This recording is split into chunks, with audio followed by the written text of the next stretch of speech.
Combine's happening this week, and everyone's looking for the next Brock Purdy. Purdy highlighted certain traits that people overlook, experience being one of them, but also playing for a team that's not a freaking powerhouse. Being in Division I football, but playing for a team that's not dominant. Sometimes those quarterbacks can be better in the NFL because if you're lucky enough to get drafted by a team that's stacked, now your whole experience gets easier. And I think that's something that teams don't look at very much. I'm not saying that Stroud and Bryce Young won't be good because they were on stacked teams. But if we're looking for the next Brock Purdy, we got to remember that Brock Purdy played at Iowa State, which was just a school in the Big 12. So that's why I feel like these two quarterbacks have nothing in common other than this. But Will Levis, okay, a lot of people think he's trash. But I think it's important to remember that he still completed 65% of his throws in 2 different seasons at Kentucky. He was playing at Kentucky. Kentucky freaking sucks. He was in the SEC. He was basically a 500 quarterback.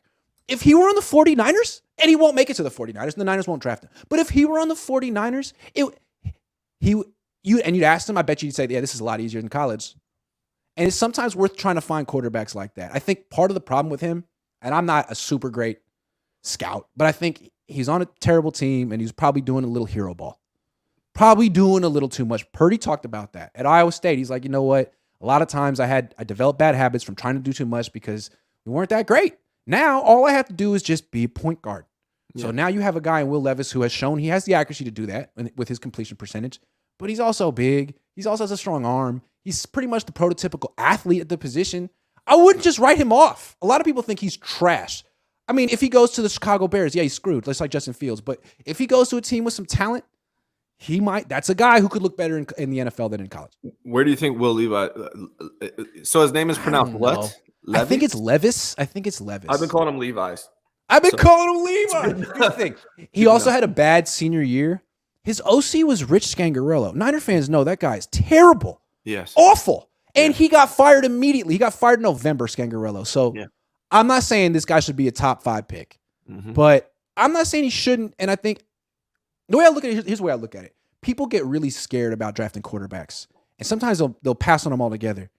If you draft a bad quarterback, you can just draft another one the next year. Yeah. It's not, I mean, that's what the Cardinals did with Josh Rosen. If you draft an average quarterback in round 1, he's still a bargain because average quarterbacks get paid $30 million a year in free agency. And if you draft a good quarterback, you got a freaking steal.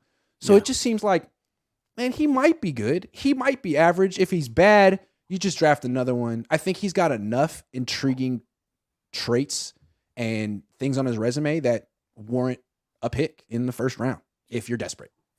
Yeah, there's a guy that I've been looking at that I think you could probably get in the 5th round is Aiden O'Connell. Okay. From Purdue, 6'3", 210, 4-year starter, accurate. He just seems like a guy I've been looking at a little bit. Seems like he could be a guy that you might want to just look into a little deeper and you can get later on the rounds. And again, if you hit Purdue's another school like that. It's just a school. It's not a powerhouse in the Big Ten at all. Right. Yeah. So he's a little bigger. He's a 6'3" guy, 4-year starter. Like Purdy, I imagine he's gone through adversity. Lost games, won games. Yeah. Junior year, 71.6 completion percentage. He's 64 this last year. 28 touchdowns junior year, 22 this year. He just seems solid, man. His junior year was phenomenal. He had 158.5 quarterback rating. So he's another guy that intrigues me that the Niners could get later on in the draft. Let me look up Aiden O'Connell real quick. Because the other thing, that's the only thing that Levis and Purdy have in common. Levis only threw 700-something passes in college. And the thing about him that kind of scares me, that makes me feel a little bit like Mitchell Trubisky here, is that, man, he couldn't get on the field at Penn State. He could not get on the field at Penn State. He had to transfer and leave and go to Kentucky to play. It's like, man, who the hell was a quarterback at Penn State? Yeah. Not anyone in the NFL. And Franklin, whoever the coach was there, was like, yeah, we're good, man. Like, maybe they felt like, dude, you're a losing player. You're just going to go out here and throw picks, and I'm not going to do that. I'm going to go 10-2 with whoever this quarterback is who's not going to the NFL, and I don't care. So that was Trubisky, right? Trubisky was sitting on the bench for a hell of a long time at North Carolina behind nobodies. Finally had a good year, and it's like, okay, well, what was going on, dude? Like, why couldn't you get on the field? And a lot of people are bringing up this Jake Honer guy. I think I think it's Haener. because he's a Bay Area. He's local. He's a local guy. Yeah. Yeah, but I don't know Monte if that Vista. translates. I don't know. I don't know much about him. So over these next month, I'm going to be. He's had injury issues. Yeah, we don't want. I'm just saying. Aiden O'Connell. I'm not drafting guys with injury issues. Period. Aiden O'Connell, his resume looks legit. I mean, he's got 1,200 throws in college. He completed 66%. He threw 65 touchdowns and 30 interceptions. I mean, he kind of checks all the resume boxes. I haven't seen him play. Now he has he rushed for negative 274 yards. He's not mobile. He's not mobile. He rushed for negative 270. And that's to me like I think mobility is kind of you need it. I think you need it in the NFL today. I don't think you can just stand in one spot.